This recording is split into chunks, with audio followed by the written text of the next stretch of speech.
Did you know that the global sports supplement industry is worth over $20 billion? Yet studies show that many endurance supplements may have little to no real effect. A 2022 meta-analysis found that nearly 40% of endurance supplements lack solid scientific backing. Despite this, elite athletes and amateur runners alike continue to rely on these products to push their limits. But what if some of the most popular endurance supplements are just a placebo? Or worse, what if some could actually hinder performance rather than improve it? Today we're diving deep into the science behind endurance supplements. If you want to know if they actually work or if they're just clever marketing, drop a quick like and subscribe. Endurance supplements are incredibly popular among athletes, marathon runners, cyclists, and fitness enthusiasts. From energy gels to electrolyte drinks, nitric oxide boosters, and adaptogens, these products promise to enhance stamina, delay fatigue, and improve overall endurance performance. But with so many options on the market, how do we separate the scientifically backed solutions from the gimmicks? We'll break down the science behind endurance supplements, explore the most commonly used products, analyze the evidence, and determine whether they are worth the investment. We'll also discuss how the body's natural endurance mechanisms work, and whether supplementation can truly enhance or replace these physiological processes. There are a lot of misconceptions when it comes to endurance supplements. Some claim that caffeine alone is all you need for endurance, while others believe that BCAAs or pre-workout powders can significantly enhance performance. Many endurance athletes also face the dilemma of choosing between natural fueling strategies,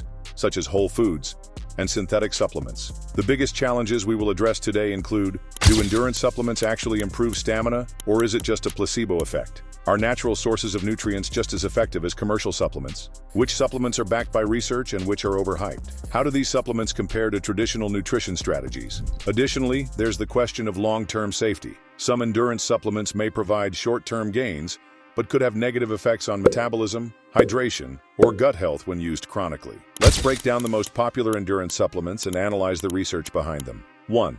Carbohydrate-based supplements, energy gels, sports drinks, and carbohydrate powders. Studies show that consuming carbohydrates during prolonged exercise, over 90 minutes, can improve performance by maintaining glycogen stores and preventing fatigue.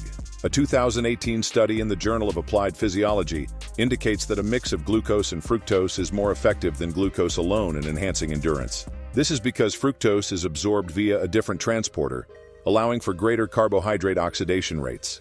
However, excess carbohydrate intake can lead to gastrointestinal distress, including bloating and cramping, making proper timing and personal tolerance crucial. Some athletes prefer a whole food approach, such as bananas or dates, over processed energy gels. Research from the International Journal of Sports Nutrition and Exercise Metabolism found that whole food sources can provide comparable endurance benefits without the artificial additives found in many commercial products. 2. Electrolytes. Sodium, potassium, magnesium, and calcium. Electrolytes help maintain fluid balance, prevent cramping, and support muscle contractions. A study in the American Journal of Clinical Nutrition found that sodium intake during endurance events helps prevent dehydration and hyponatremia, particularly in events lasting over 3 hours. Many commercial electrolyte drinks contain added sugars and artificial colors. So are homemade electrolyte solutions just as effective? Research suggests that homemade electrolyte drinks, water, salt, lemon juice, and honey, can provide similar hydration benefits while avoiding unnecessary additives. Coconut water is often promoted as a natural electrolyte alternative, but does it stack up? A study in Journal of the International Society of Sports Nutrition found that while coconut water contains potassium and magnesium, it lacks the necessary sodium levels to be as effective as commercial electrolyte solutions for long-duration endurance events. 3. Caffeine. One of the most well-supported supplements, caffeine has been shown to enhance endurance by increasing fat oxidation and delaying perceived exhaustion. A sports medicine study suggests that 3 to 6 milligrams per kilogram of body weight can significantly improve endurance performance by enhancing alertness and reducing effort perception.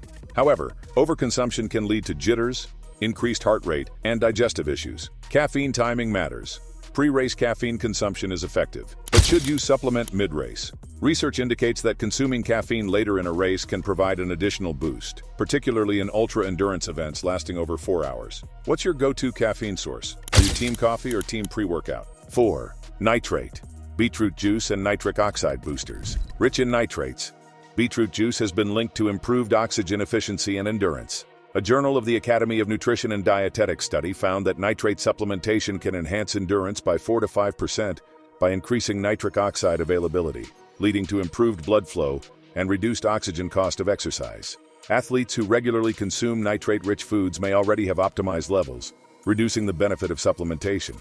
Timing is key. Nitrate benefits peak 2 to 3 hours after consumption, with effects lasting up to 12 hours. 5.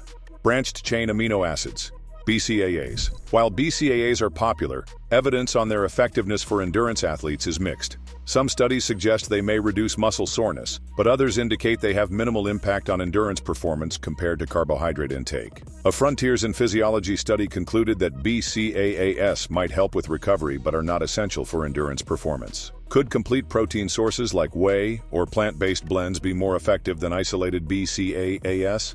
Research suggests that full-spectrum protein sources provide greater benefits for muscle recovery and repair. 6. Beta-alanine.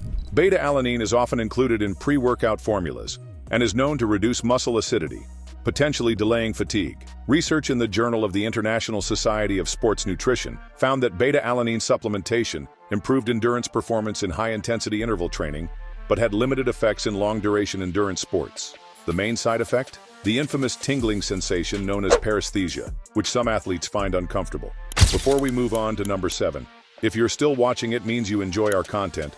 Be sure to like and subscribe to stay up to date on our channel. 7. Adaptogens, rhodiola rosea, ashwagandha, and cordyceps. Adaptogens are herbal supplements that claim to reduce stress and improve endurance. A 2020 review in Phytotherapy Research suggests that rhodiola rosea may improve endurance capacity by reducing perceived exertion. However, adaptogens work subtly and over time, rather than providing an immediate boost like caffeine. So what's the final verdict? While some endurance supplements like carbohydrates, electrolytes, caffeine, nitrates, and beta-alanine are backed by science, others, such as BCAAs and many pre-workout formulas, show limited benefits for endurance athletes. Testimonials from elite athletes suggest that while supplements can help, they are never a substitute for proper training, nutrition, and hydration. A case study published in Medicine and Science in Sports and Exercise followed marathon runners who used a combination of carbohydrates, electrolytes, and caffeine. The result? Those who optimized their nutrition saw up to a 15% improvement in endurance performance compared to those relying solely on supplements. To sum up, endurance supplements can be effective, but their impact varies depending on the type and the individual using them. Carbohydrates, electrolytes, caffeine, and nitrates have solid scientific support, whereas other popular supplements may not deliver as advertised. Before investing in expensive products, consider your personal needs, training goals, and what actually works for your body. If you're serious about endurance, focus on a combination of proper nutrition, hydration, and supplementation where necessary. And always remember, no supplement can replace consistent training and smart fueling strategies. Have you tried endurance supplements? What's been your experience? Let me know in the comments. And if you want to optimize your endurance, you should watch this video about different cardio zones, what they do, and how you can use these to boost overall endurance.